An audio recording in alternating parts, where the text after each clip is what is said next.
모르는 게 이야기 아니라 알면 사랑하게 된다. 최재석 교수님이 쓴 통습의 식탁에 나오는 한 구절입니다. 우리는 일상 속에 쉽게들 모르는 게 약이다라고 말들 하면 삽니다. 하지만 모르는 것은 결코 약이 될 수 없습니다. 알아야 합니다. 알아야 사랑할 수 있습니다. 사랑하고 싶어도 알지 못하면 사랑하지 못합니다. 예수님도 마찬가지였습니다. 예수님 제자들의 삶이 바로 그 현장일 수 있습니다. 제자들은 예수님과 3년 동안 함께 먹고 자고 하는, 더불어 사는 삶을 살았는데도 예수님 제자들은 예수님의 사랑을 제대로 알지 못했습니다. 그래서 예수님은 최후의 만찬을 하시던 중에 갑자기 일어나셔서 팔을 걷어붙이고 제자들의 발을 씻기게 되셨습니다. 왜 그러셨는가? 예수님의 사랑을 제대로 알게 해주고 보여주고 이 가슴팍에 새겨주길 원하셨기 때문입니다. 오늘 본문 1절 말씀을 보면 예수님은 유월절 전에 세상을 떠나 아버지께로 돌아가실 줄 아시고 그때를 준비하셨습니다. 예수님은 제자들과 함께 최후 만찬을 드셨는데 그 식사 자리에서 예수님이 갑자기 일어나셨다는 거죠.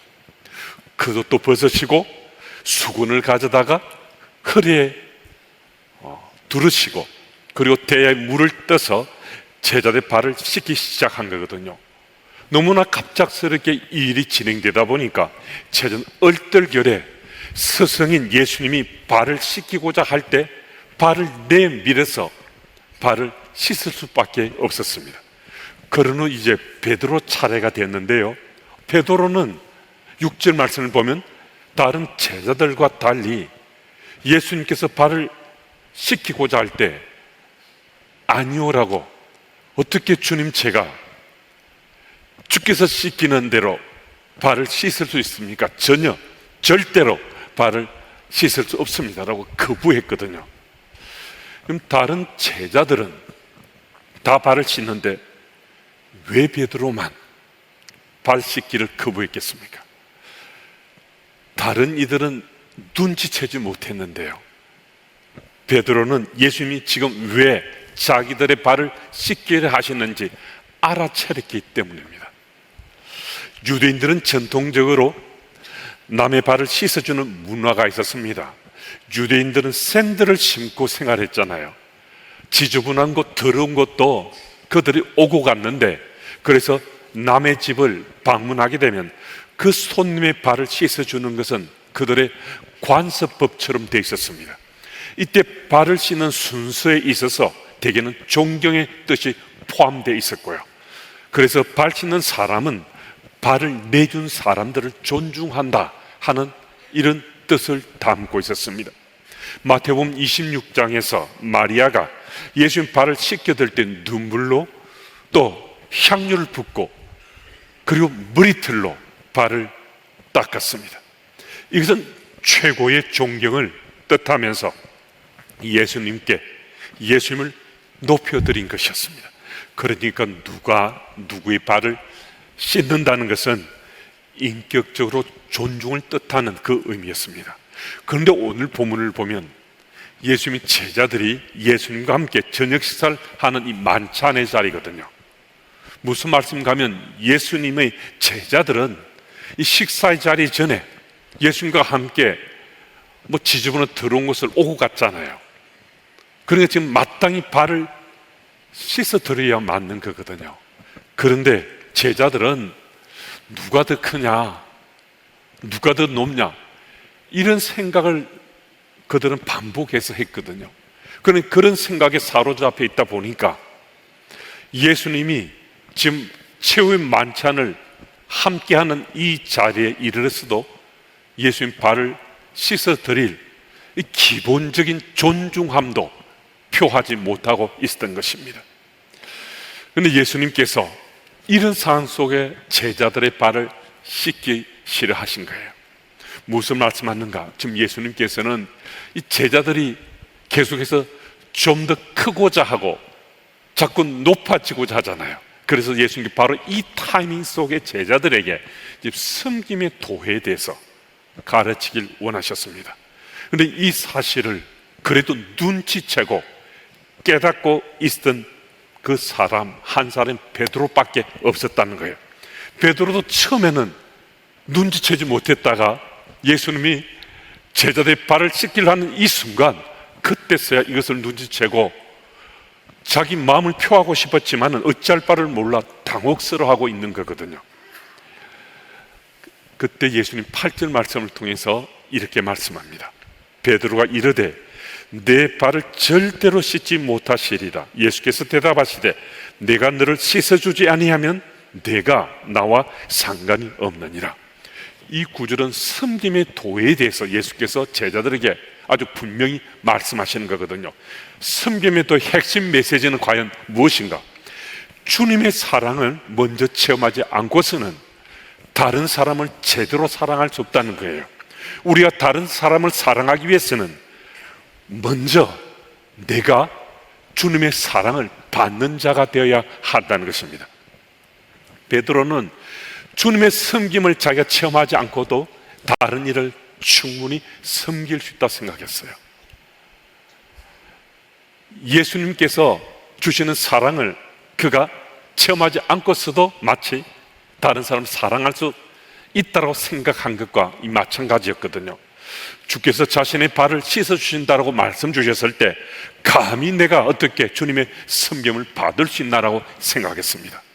그래서 결단코 주께서는 내 발을 씻기실 수 없습니다 라고 소리친 거거든요. 근데 오늘 보면 구절을 한번 보시면요, 예수님이 그 말씀을 듣고 베드로 깨달은 거예요. 주께서 지금 이 섬김의 도에 대해서 말씀하신다는 이 사실을 누구보다도 민감하게 먼저 베드로가 깨친 거였습니다. 그래서 발뿐만 아니라 손도 씻어주시고 머리도 씻어달라고 그 마음을 드러냈습니다. 여러분, 이것은 좀 베드로의 과한 욕심처럼 보이지만은요, 예수님의 섬김 속에 담긴 섬김의 도를 깨닫게 된 베드로는 이게 지금 베드로의 본심인 거예요. 베드로의 순전한 마음, 정말 주님의 섬김을 받으면서 자기도 섬김의 도에 대해서 보다 분명히 하길 원하는 베드로의 이 속마음이거든요. 베드로는 예수님의 사랑을 먼저 체험해야 자신 또한 진정으로 다른 사람을 사랑할 수 있다고 생각한 거예요. 중국 소수민족인 까니족의 그 부락에 한번 선교를 다녀온 적이 있습니다. 단기 선교 가운데 까니족이 사는 그 지역이 해발 1500m에서 2000m 사이에 부락을 형성하고 있어서 사실 약간은 좀 숨이 찰 때도 있었지만은 뭐 큰 문제는 없었습니다. 근데 그곳에서 좀 특별한 경험을 했는데요, 중국엔 56개의 56개 부족이 있는데 약 95%를 차지한 한족을 빼고 55개의 소수 민족으로 중국 인민이 구성되어 있습니다. 그런데 적잖은 소수 민족들은 평지가 아닌 고산지대, 그것도 척박한 고산 지역에 살고 있습니다. 그 가장 절대 다수를 차지한 한족들이 평지나 좋은 땅은 자기들이 다 차지하고 소수민족들이 그 땅을 차지하던 그 땅을 뺏어서 그들을 내어 쫓은 거예요. 그것도 소수민족이 핍박하고 박해해서 그들이 도저히 평지에 살 수 없도록 그들이 고산 지하로 또 피하고 또 피해서 결국 그 높은 곳에서 삶의 텃밭을 일구가며 살고 있었던 거거든요. 이족의 한 부족인 까니족에게 예수 복음은 약 100년 전에 전해졌다고 합니다. 그런데 그 복음은 전해드렸는데 제대로 가르치고 나누지 못해서 저희들이 그 까니족을 방문했을 때, 사역을 하러 갔을 때 그 지역은 집촌을 형성하고 있었거든요, 까니족이. 그런데 그 중에 3분의 1만 예수를 믿고 3분의 2는 예수를 믿지 않았어요. 집촌은 거의 대부분 같이 믿고 또 같이 안 믿고 하는 거거든요. 그런데 그 까니족은, 그 지역에 있는 까니족은 3분의 1만 예수를 믿었습니다. 사역 가운데 우리들이 이 까니족의 발을 씻어 주었습니다. 세족식을 한 거거든요. 근데 그 세족식 하는 이 과정 속에 먼저 이제 조를 나누어서 발을 씻었는데, 먼저 1조 이 까니족의 이 분들을 우리가 발을 씻었는데, 그 다음 분들이 발을 안 씻으려고 해요. 자기들도 우리가, 그러니까 까니족이 우리들이 발을 씻도록 해주면 자기들도 발을 씻겠다는 거예요. 좀 당황스러운 상황이 지금 발발했잖아요. 아니, 지금 우리가 이게 사역 가운데 세족식하고 섬기려고 하는데 자기들도 우리 발을 씻을 수 있어야 자기들 발 씻겠다는 거예요. 그래서 설명을 해줘도 도무지 이해가 안 돼서 결국 우리가 먼저 세족식을 한 다음에 우리들도 다 앉아서 그분들이 발을 씻는, 그래서 우리 발을 다 씻김을 받았습니다.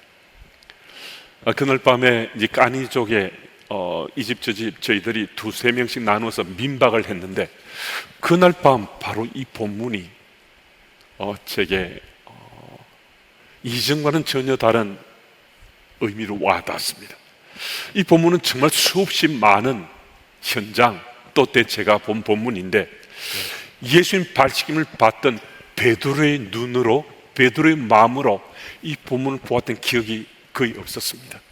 근데 그날 밤 이 본문이 베드로의 마음으로, 베드로의 눈으로 제게 말씀이 제게 부딪혀 와서 정말 가슴이 많이 좀 짠했습니다. 예수님의 사랑을 받던 베드로가 자신의 발을 내밀어서 예수께서 자기 발을 씻겼잖아요. 그럼 그 발을 주께 씻으시는 그 씻김을 받으면서 베드로가 나도 정말 예수님 발을 씻기고 싶다, 이 까니족들처럼요.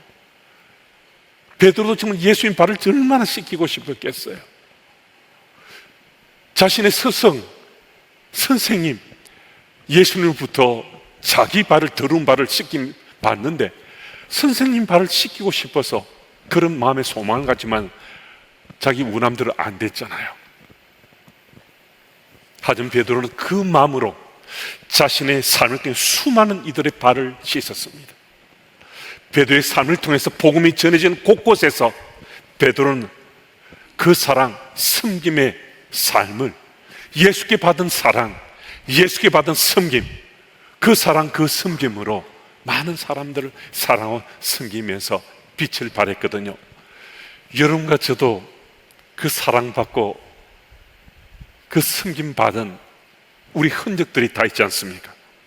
여러분, 우리가 먼저 사랑받았기에 우리가 사랑을 나눠줄 수 있는 거거든요. 그러니까 베드로의 이 마음처럼 우리도 이런 마음 가지고, 우리도 사랑받았으니까 정말 내 가족들, 가까운 사람들 사랑해야지, 이 마음 가지고 특별히 이번 추수 명절에 만나는 우리 가족들, 친지들 정말 사랑하는 마음으로 이 사랑을 전하고 나누는 우리들이 다 되었으면 정말 좋겠습니다. 그리고 오늘 14절 말씀 우리 한번 같이 읽겠습니다. 우리 함께요. 내가 주와 또는 선생이 되어 너희 발을 씻었으니 너희도 서로 발을 씻어주는 것이 옳으니라. 아멘. 예수님이 능욕을 받고 또 침을 뱉음을 당하고 채찍에 맞고 온갖 고초를 다 겪은 후에 십자가에 못 박혀 돌아가신다고 세 차례 반복해서 제자들에게 말씀하셨거든요.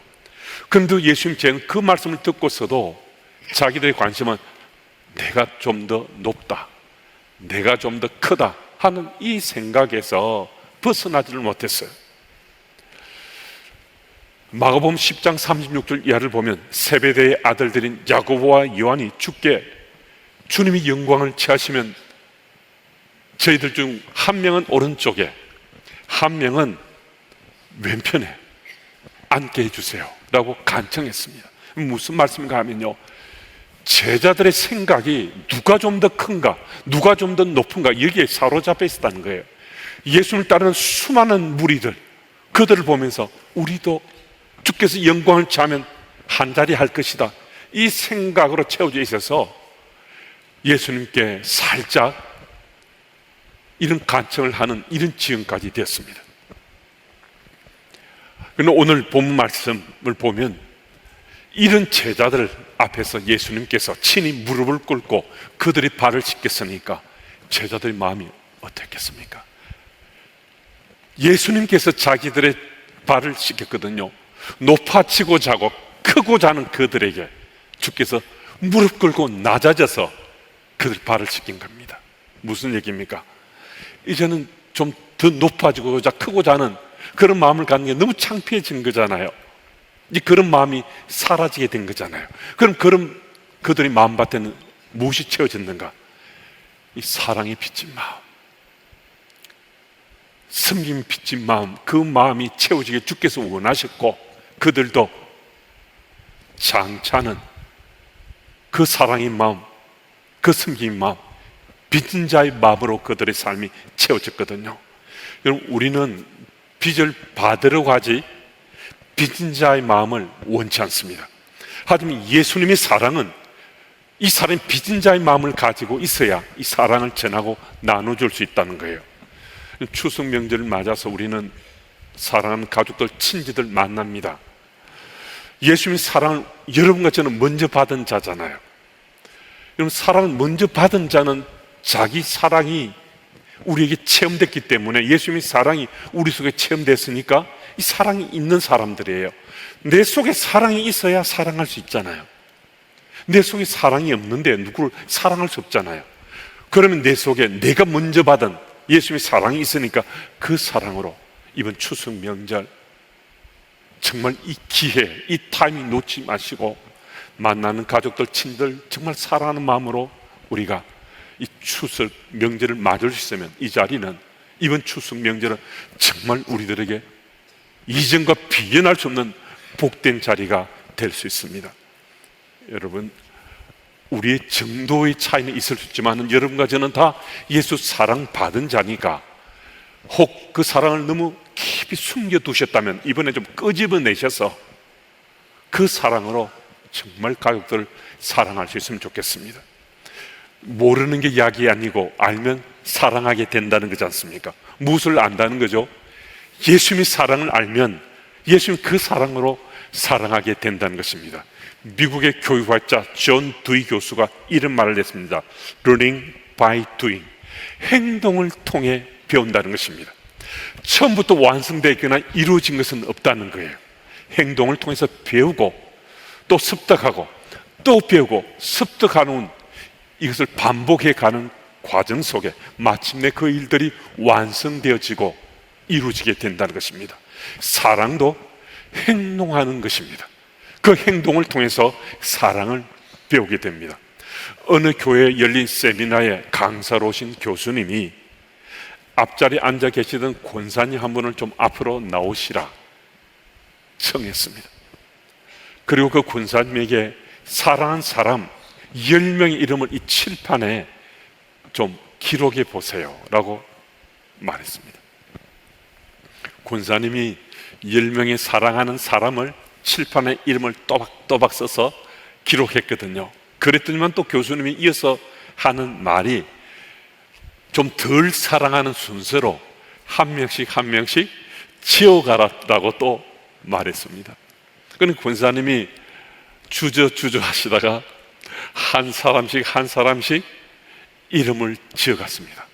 자신이 아주 사랑하는 사람 10명 이름을 적었는데 그걸 한 명씩 한 명씩 지어가라 했는데 마지막에 남은 이들은 남편과 아들, 딸들밖에 없었다는 겁니다.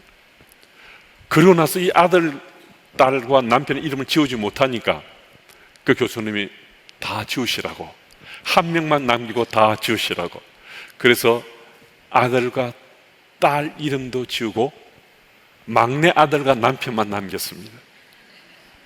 막내 아들과 남편만 남겼는데요, 교수님이 권사님 한 사람 더 지우세요. 정말 주저하고 고민하시던 권사님이 막내 아들의 이름을 지웠습니다. 막내 아들의 이름을 지운 그 후 권사님은 그 칠판 바로 아래에 주저앉아 엉엉 소리내며 울음을 터뜨렸습니다. 성전 안이 한동안 침묵이 흘렀는데요, 권사님의 감정이 진정되자 권사님을 의자에 앉게 해드리고 권사님이 물었습니다. 권사님, 사랑하는 10인 중에 왜 남편의 이름을 끝까지 지우지 않았습니까? 권사님이 답합니다. 내가 정말 사랑하는 사람 10명의 이름을 기록했는데 친구도, 형제도, 부모도, 아들, 딸도 언젠가는 다 떠나게 되지만은 남편은 죽을 때까지 내가 죽을 곁에 남아서 훗날 천국에 갈 사람이기 때문에 남편의 이름을 남겼습니다. 권사님은 그 한 사람 한 사람 이름을 지우지 못하고 주저주저 하면서 한 사람이 지었거든요. 울음을 참고 참다가 마지막 이름을 남기고 울음을 터뜨렸습니다. 작은 아들이든 남편이든 그 순수가 마지막 한 명 남은 것 같지만은 그 사람 모두가 정말 사랑하는 사람들이었잖아요. 왜 그렇게 주저주저되고 울먹이면서 마침내 그리고 나중에는 물음을 터뜨리는 그런 모습이었습니까? 다른 것 아닙니다. 사랑하는 사람들이기 때문이에요. 그 10명의 사람 모두가 사랑하는 사람들이기 때문에 그래요. 여러분, 이번 추석 명절에 바로 우리들이 그 사람들 만납니다. 여러분과 제가 만나는 사람들, 바로 그 사랑하는 사람들 만납니다. 혹시 그간에 이런저런 문제로 이전엔 참 사랑했는데 지금은 사랑하지 못하는 그런 관계, 훼손이 있는 가족들이 있을 수 있습니다. 분명히 이전엔 정말 사랑했는데 지금은 미움이 마음에 깃들어 있는 가족이 있을 수 있습니다. 그런데요, 조금 더 시간 지나면, 세월 지나면요, 사랑하지 못했던 것 때문에 우리 가슴을 치게 됩니다. 사랑하지 못했던 것 때문에 정말 후회하게 됩니다. 여러분, 이번 추석 명절에 정말 후회가 남지 않도록 우리가 예수님께 먼저 사랑받은 자잖아요. 그 사랑으로 우리 가족들, 친지들, 주변 사람들 사랑하는 그 만남을 하자는 겁니다. 여러분, 예수님의 사랑을 먼저 체험한 자가 사랑하게 되어 있습니다. 여러분과 저는 예수님의 사랑을 먼저 체험한 사람들입니다. 그리고 우리 속에 좀 꼭꼭 숨겨 놓았다 하더라도 우리는 예수님의 사랑이 우리 속에 체험된 사람들입니다. 그 사랑 회복하고 그 사랑 끄집어내어서 이번 추석 명절에 정말 마땅히 사랑하고도 또 사랑해야 될 사람들, 진심으로 사랑하는 우리 주님의 교회 가족들이 다 되시기를 축복합니다.